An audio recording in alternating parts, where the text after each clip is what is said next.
antranao amin'izao andro izao manolotra ny arahaba tompoko dia mbola vola-kakafitra hatrany isika izany hoe maina ny andro amin'ny ankapobeny fajerentsika manaraka izao kosa ny mety hikatry ny andro mivinavinaina ho an'ny rapitso ranomarena dia ho avy mirana manan'ny faritry Dianasy ny aty Sava hanao endrika tandriforoana kosa ny misy be sisa samborano ary fanjiva drahoana sy masoandro ho an'ny faritra sisa ho an'ny mety izavan'ny zavokandro maraina ho an'ny faritry avoatany ireny mantonina ety avazovantsy atsimatsinana ny fitoraka izay mikiona amin'ny tapany avaratra tsy voandrefaniana anosy sy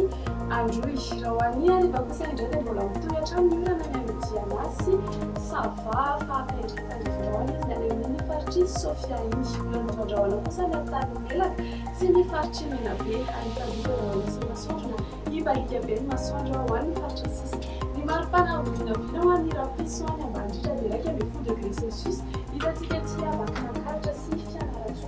be 10 degré Celsius kosa ho antsika eto Manamanga ny maripana mafana indrindra kosa indray resaka higaingana satria dia mahatratratra amin'ny 13 degré Celsius hitantsika ety amin'ny manodidiny Antsony manodidina ny 17 degré Celsius kosa ho antsika eto amin'ny faritry ny avoatany toy izao kosa ary ny mety toetry ny andro mandrotana lehibe sy misy manodidina ny ibalika be ny masoandro any Milan sy Johannesburg fa ifadivandrao an'izany any Paris sy Nairobi ho avy mirana ny any Bangkok dia mbola ifandrivatrano ny rahona sy ny masoandro any Maurice sy Comore ary Seychelles fa ho avy miorana ny any La Réunion dia izay indray no azo nalosanao tamin'ity alina ity manevi-taonana ny tena ho manaraka indray velona